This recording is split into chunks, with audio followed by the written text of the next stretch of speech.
Seat, क्या हो गया था तुझे? ये ले पानी पी।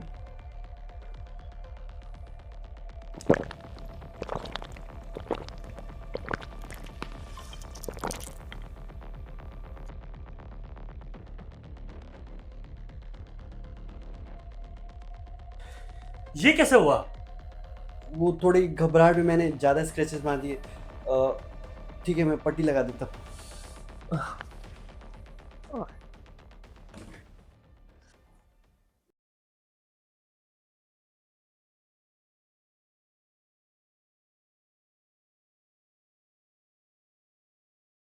पीयूष, हाँ बोल। वो लड़का, वो फ्लूट वाला लड़का, वो उसका भाई नहीं है। क्या? मैं जब डीप स्लीप में गया तो मैंने उस लड़की और उस लड़के का कुछ मेमोरीज को देखा। क्या देखा? मैंने देखा कि वो लड़का उस लड़की के साथ उसी नदी के पास बैठा था। उसने उसको कुछ खाने को दिया और वो लड़की बेहोश हो गई। व्हाट? फिर फिर फिर पता नहीं कहाँ चला गया था। बहुत अंधेरा था, कुछ समझ नहीं आ रहा था। फिर मैंने अचानक से उस लड़के को उस लड़की के साथ देखा। वो उसके साथ कोई रिचुअल कर रहा था। वहां ना कोई ऑकल्ट का साइन बना था। उस लड़के ने एक नींबू को उसके ऊपर घुमाया और फिर उस लड़की पर, और फिर उसने उस नींबू को अपने फ्लूट पे लगा दिया। कुछ समझ नहीं आ रहा था, लेकिन फिर मैंने खुद को देखा। मतलब वो आईना? नहीं नहीं, मैं कुछ समय पहले जब बैडमिंटन की प्रैक्टिस करने गया था तब मेरा पैर एक नींबू पे आ गया था, और वही नींबू को मैंने उस स्ट्रेंजर की पॉकेट से गिरते हुए देखा। शायद शायद वो वही नींबू है जो उसने उस लड़की के साथ उस रिचुअल में यूज किया था। शायद उसने उसको कैद किया होगा। और जैसे ही मेरा पैर उस नींबू पे पड़ा, और फिर वो लड़की मेरे सपने में बार बार दिखने लगी।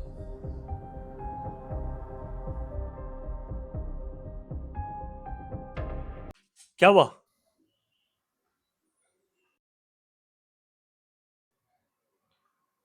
मुझे कहना तो नहीं है कुछ, पर ये ब्लैक मैजिक का काम लग रहा है।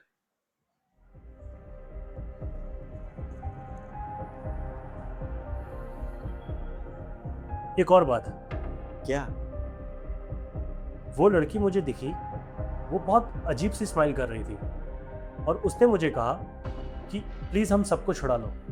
मतलब वो अकेली नहीं है? भाई ये सब छोड़, बड़ा खतरनाक मामला लगता है। सब जानकर अब अनजान नहीं रह सकता, और अब तो शायद मेरी जान पर भी खतरा है। तूने देख तो लिया। पर ये सब वो कर क्यों रहा है, और हम सबको बचाएंगे कैसे?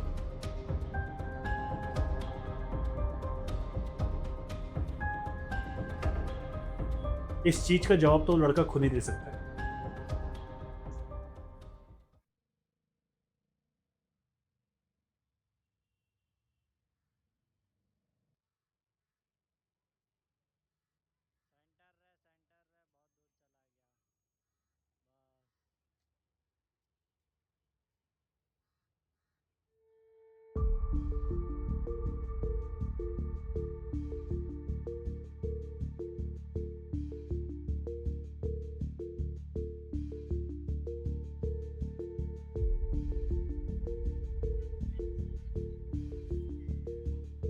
देखो, मैं जानता हूं तुम यहीं आसपास हो।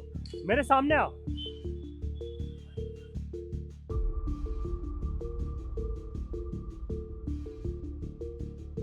देखो, मैं तुम्हारी और तुम्हारी बहन की लाश पानी से निकालने के लिए तैयार हूँ, लेकिन वादा करो इसके बाद तुम मुझे फॉलो नहीं करोगे।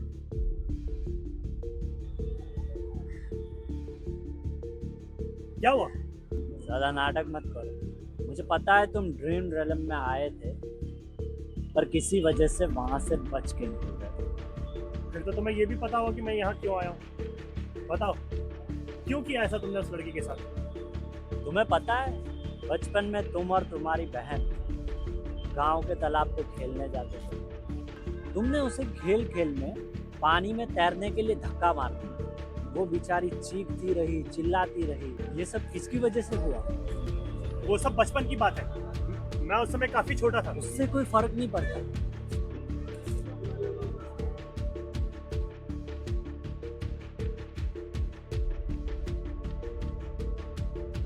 ये जो ग्रीफ है ना, ये उदासीपन, आज मैं तुम्हें उससे मुक्त कर दूंगा, चिंता मत कर।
आ जाओ जोगी भाई।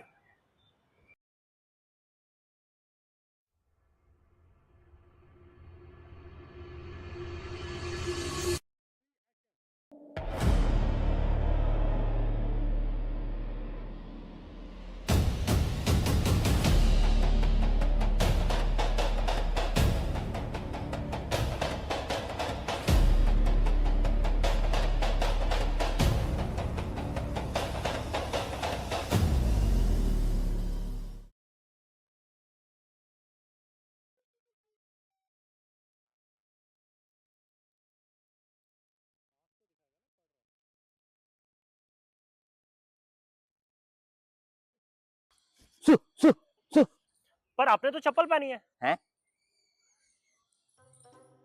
नहीं नहीं, क्या है कि वो कुत्ता हमारे पीछे पड़ गया था, उसे लगा कि हम डॉन हैं, इसलिए वो डर गया होगा। और क्या करे, हमारी पर्सनालिटी ही कुछ ऐसी है।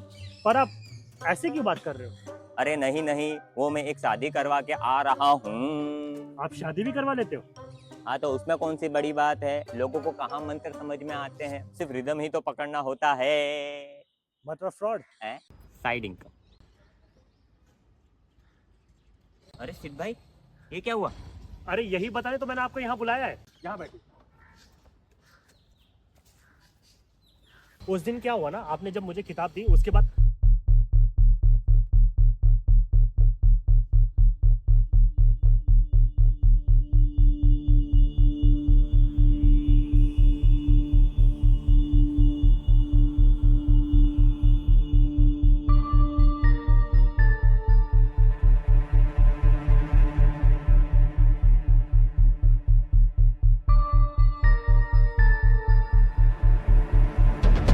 जोगी भाई कहाँ खो गए थे? मुझे पता नहीं था कि तुम इस हद तक जा सकते हो। इतनी गहरी नींद में गए तुम। तुम्हें पता भी है तुम्हारे साथ क्या हो सकता था। अरे पर मैंने पीयूष को स्क्रैच मारने तो कहा था और उसी की वजह से तो मैं वापस आ पाया। अरे तुम कोमा में जा सकते थे, तुम्हारी जान जा सकती थी। वो स्ट्रेंजर, वो फ्लूट वाला लड़का तुम्हारी बॉडी पोजेस कर देता। तुमने अपने घर वाले के बारे में कभी सोचा है?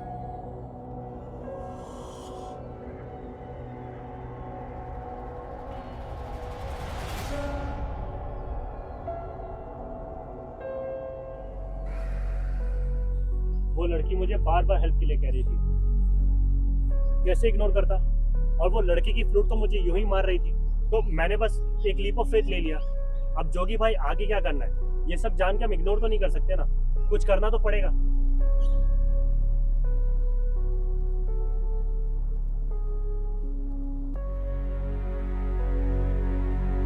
एक आइडिया है।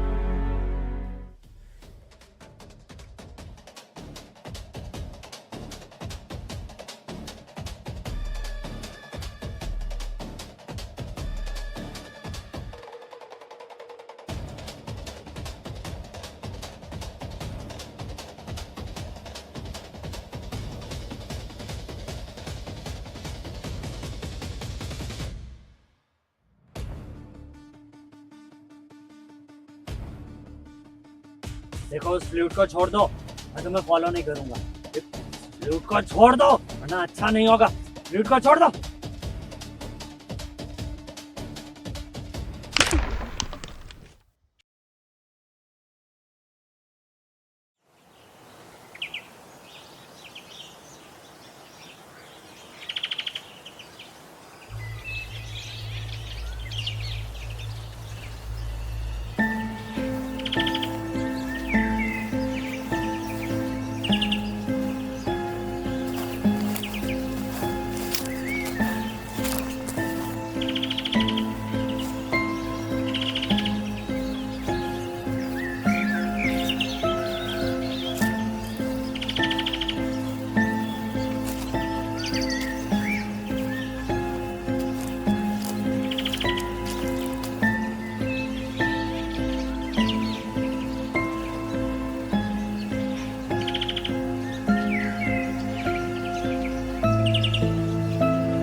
आज से 15 साल पहले मेरे पापा ने उस नदी में कूद के अपनी जान दी थी।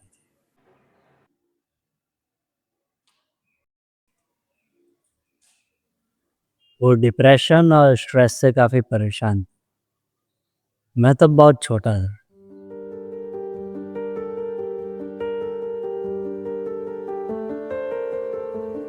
वो मुझे हर संडे मंदिर ले जाते थे और कहते थे कि बेटा कभी भगवान में भरोसा मत छोड़ो।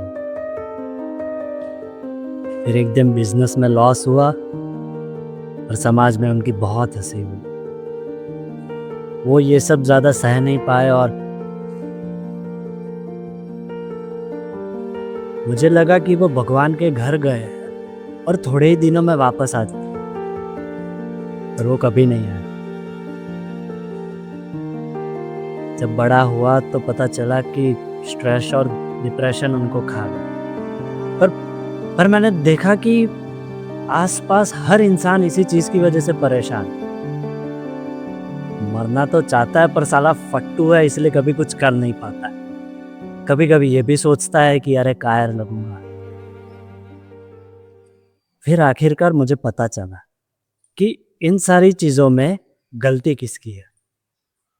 किसकी? उस भगवान की जिसने ये जिंदगी बनाई, उस भगवान की जिसने ये दुख और दर्द बनाया। हम लोग हर संडे जाते थे, कितने ही फूल चढ़ावा, आरती, पूजा, पता नहीं क्या क्या किया, लेकिन फिर भी उन्होंने मेरे पापा को, उस दिन मैंने ठान ली कि मैं ऐसी दुनिया बनाऊंगा जहां कोई दुख या दर्द ना हो, सब खुश हो, कोई परेशानी ना हो। मैक एकल्ड से मिला, उन्होंने मुझे उस चीज का रास्ता बताया। उन्होंने मेरी सोल के बदले वो फ्लूट दी थी। उन्होंने मुझे ये भी बताया कि जब तक ये बॉडी है कुछ ना कुछ दर्द तो रहेगा, लेकिन मैंने भी ठान ली थी कि मैं उस भगवान को दिखा दूंगा कि एक सही दुनिया कैसे बनती है। इसलिए मैं लोगों को पहले उनकी बॉडी से मुक्त कर देता था। उन्हें मारकर? बॉडी को एक ना एक दिन मरना ही है। मैं उन्हें मुक्त कर देता था और फिर उनकी सोल को उस फ्लूट में रखता था। फिर जब भी मैं वो ट्यून बजाता था, वो सब लोग एकदम परम आनंद में आ जाते थे। मैं इस दुनिया में क्रांति लाने वाला था।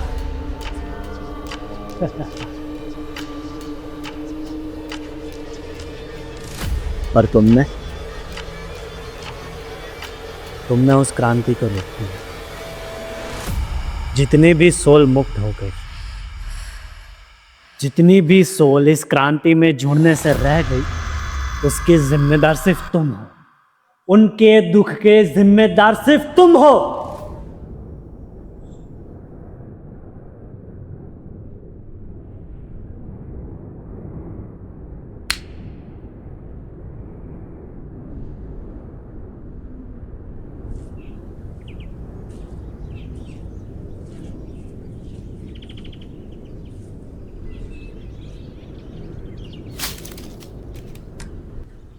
तुम सही हो, तुम्हारे साथ जो हुआ वो बुरा हुआ, पर गलत भी नहीं हुआ। कहना क्या चाहते हो? साफ साफ कहो।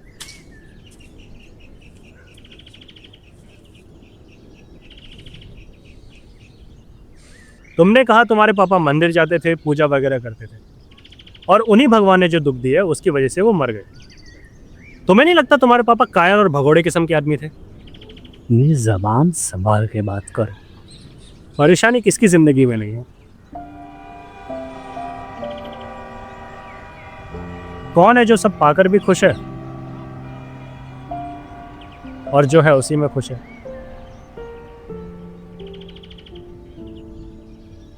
मुझे तो लगता है तुम्हारे पापा मंदिर जाके भी भगवान से थैंक यू नहीं कहते होंगे, कुछ और ही मांगते होंगे। और तुम्हें किसने कह दिया कि दुख बुरा है? तो तुम्हें क्या दुख पसंद है? दुख किसी को पसंद नहीं है, पर अगर वो ना हो तो शायद मैं खुश होना भी ना जानता। सूखा है तो पानी की कदर है, अंधेरा है तो उजाले की कदर है।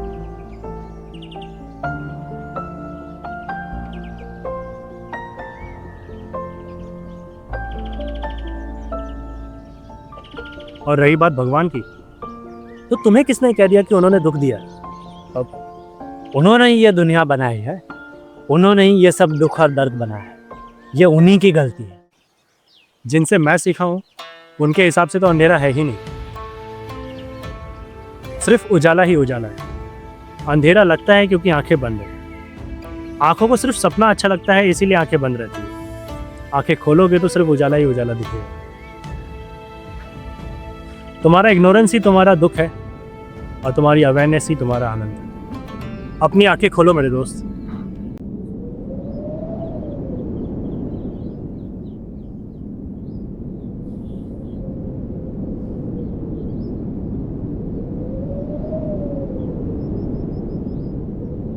तुम्हारा नाम क्या है? सिद्धार्थ। और तुम बातें बुद्ध से करते हो, शायद सिद्धार्थ से बुद्ध के रास्ते। चाहो तो तुम भी साथ चल सकते हो। नहीं, शायद मेरा सफ़र यही तक का था। उस फ्लूट के टूटने की वजह से मेरी सोल उन्हीं के पास चली गई जिनके पास से मैंने वो फ्लूट ली थी। किन की बात कर रहे हो? मैं कुछ समझा नहीं। जिस रास्ते पे तुम चल रहे हो, आगे जाके उनसे मिलना भी हो ही जाएगा। शायद उन्हें भी किसी बुद्ध की ज़रूरत पड़े। Thank you. अरे मुझे बता के।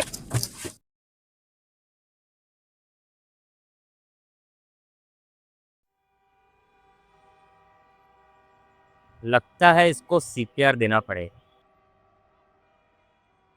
तुम्हारी लेके तो पक्का मर जाएगा। ओए सिद्धार्थ उठ। हेलो सिद्धार्थ उठ। सिद्धार्थ भाई, हेलो। ओ सिद्धार्थ भाई, उठो उठो।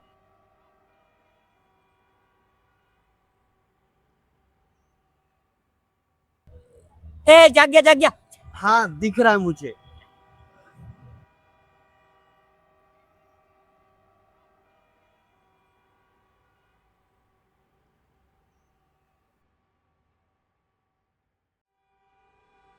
जब तुमने वो फ्लूट तोड़ा तब वो फ्लूट और वो लड़का दोनों गायब हो गए और तुम बेहोश हो गए। क्या हुआ क्या था? मैं उस लड़के से मिला था। फिर फिर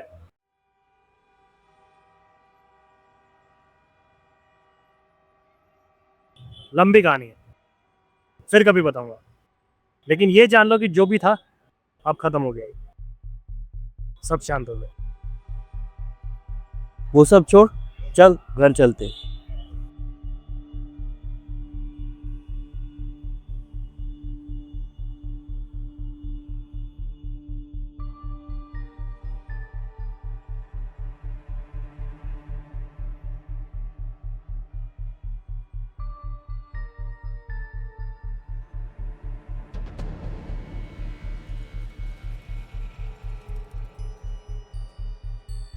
खत्म कहाँ हुआ है सिद्धार्थ?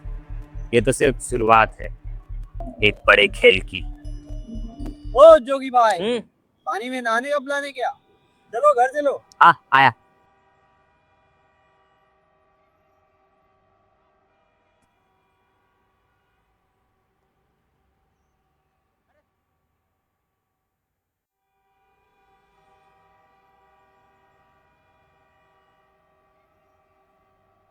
बोला था ना चिक्स विक्स के चक्कर में नहीं पड़ने का। अरे मेरे को क्या बोलता, कुणाल ने पहले स्क्रिप्ट में लिख दिया था, उसको जाके बोलना।